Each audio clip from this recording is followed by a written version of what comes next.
dahulu ya. Silakan Ketua Kelas Bu Hanifah untuk memimpin doa hari ini. Berdoa, siap berdoa. Siap bersalam. Assalamualaikum warahmatullahi wabarakatuh. Waalaikumsalam warahmatullahi wabarakatuh. Coba lihat kanan dan kirinya, ada nggak temannya yang tidak hadir? Hadir Bu. Alhamdulillah hadir semua ya. Berarti anak-anak ibu sudah siap dong untuk mengikuti pembelajaran pada hari ini. Sebelum kita memulai pembelajaran pada hari ini, ada yang masih ingat gak kemarin kita telah membahas tema 4 subtema 1 mengenai pekerjaan yang ada di dataran tinggi, dataran rendah, dan ada di perairan. Coba sebutkan, ada yang masih ingat kalau di dataran tinggi ada pekerjaan apa saja?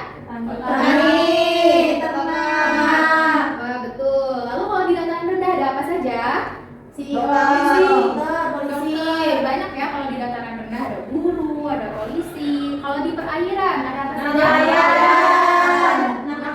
Ada nelayan dan nakoda. Nah, selanjutnya kita akan memasuki masih di tema 4, subtema 2, yaitu pekerjaan di sekitar guru. Nah, sebelum kita memulai pembelajaran hari ini, untuk menumbuhkan jiwa nasionalisme yang ada di dalam diri kita menyanyi terlebih dahulu ya. Kita nyanyi dari Sabang sampai Merauke. Lagu si kecil.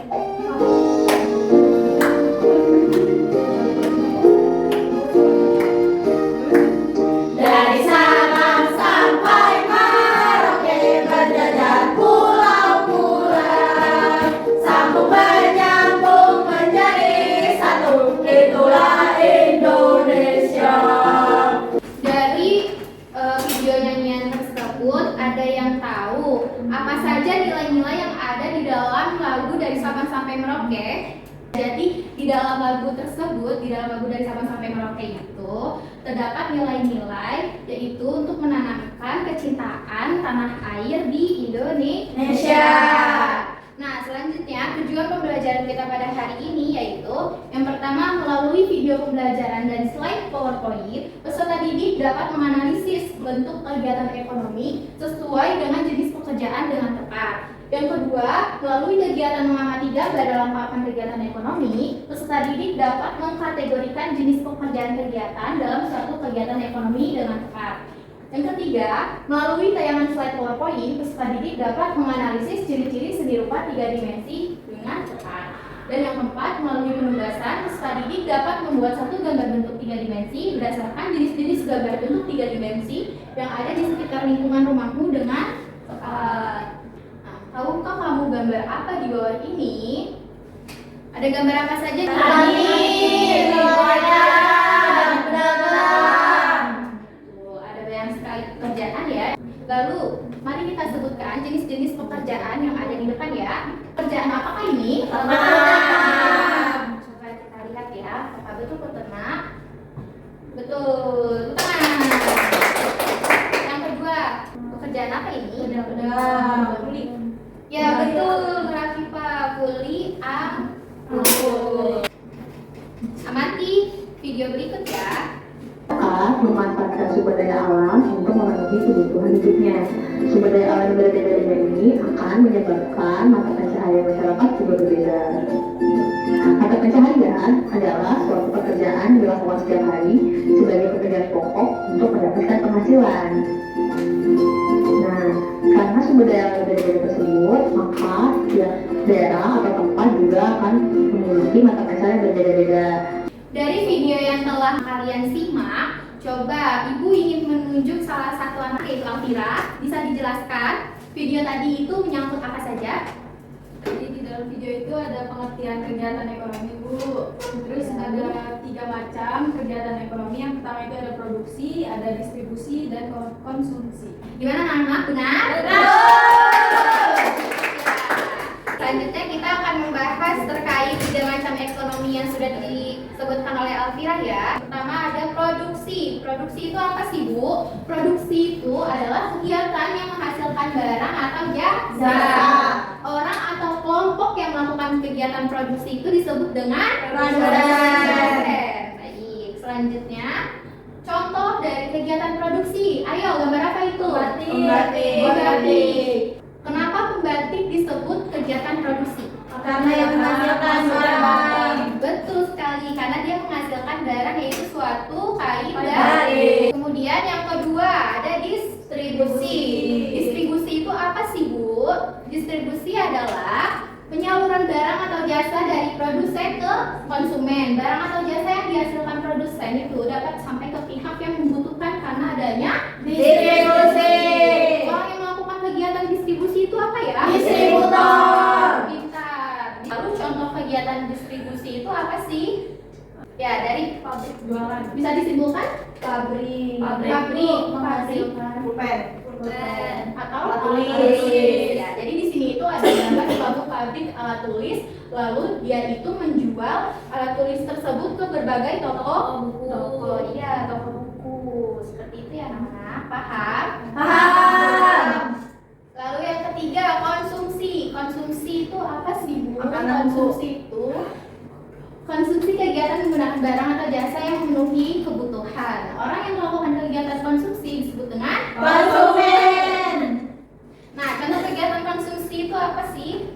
Nah, Makan. Terus Pakai baju. memakai baju. Selanjutnya, di sini ada ice breaking atau lagu mengenai kegiatan ekonomi supaya anak-anak ini semakin tahu. Tetapi sebelum itu perhatikan Ibu terlebih dahulu ya. Baik, Bu. Lagu ini nanti memakai nada potong bebek angsa ya, mengerti? Mengerti, Bu. Ada 3 kegiatan ekonomi, 1 produksi menghasilkan barang, 2 distribusi menyalurkan barang, 3 konsumsi menggunakan barang. Ngerti? Boleh yuk berdiri biar kita semangat nih. Kita menyanyi bersama-sama ya. Ya. 1, 2, 3. Ada 3 kegiatan ekonomi, 1 produksi menghasilkan barang, 2 distribusi menyalurkan barang, 3 konsumsi menggunakan barang. Produksi produsen, distribusi distributor, konsumsi konsumen itu pelakunya.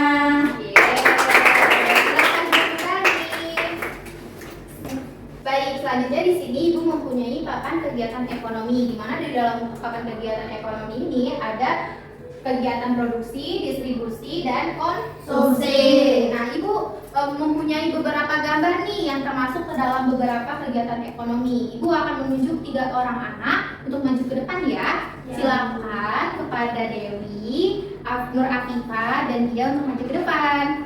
Baik, karena Dewi tadi urutan pertama, maka Dewi mencari kegiatan yang termasuk kegiatan produksi. Lalu yang kedua ada dia, kegiatan distribusi.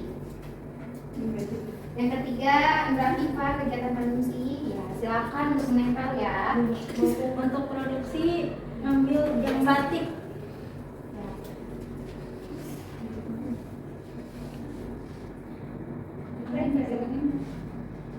Apakah betul produksi ini Dewi menempel seseorang yang sedang menghasilkan batik? Betul. Bukan dulu Dewi. Silakan Dewi untuk duduk kembali.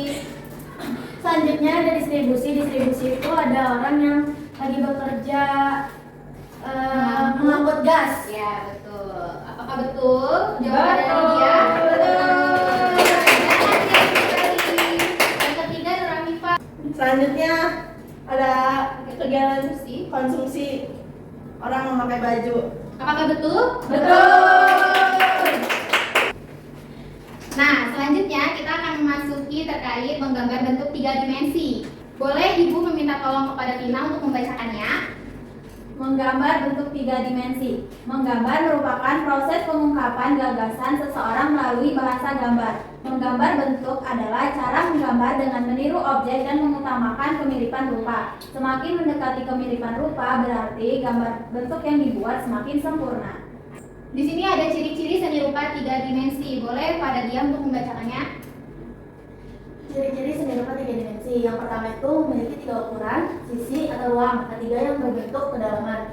Yang kedua itu sisi yang dimiliki bisa dalam bentuk permukaan yang datar atau juga melengkung seperti pada bola. Yang ketiga itu memiliki panjang, lebar, tinggi, dan volume. Yang keempat, karya ini dapat dilihat dari berbagai sisi yang ada, mulai dari bagian depan, samping, atas maupun bawah. Dan yang terakhir itu memiliki ruang. Nah, di sini ada jenis-jenis gambar bentuk 3 dimensi. Yang pertama itu ada kubistis.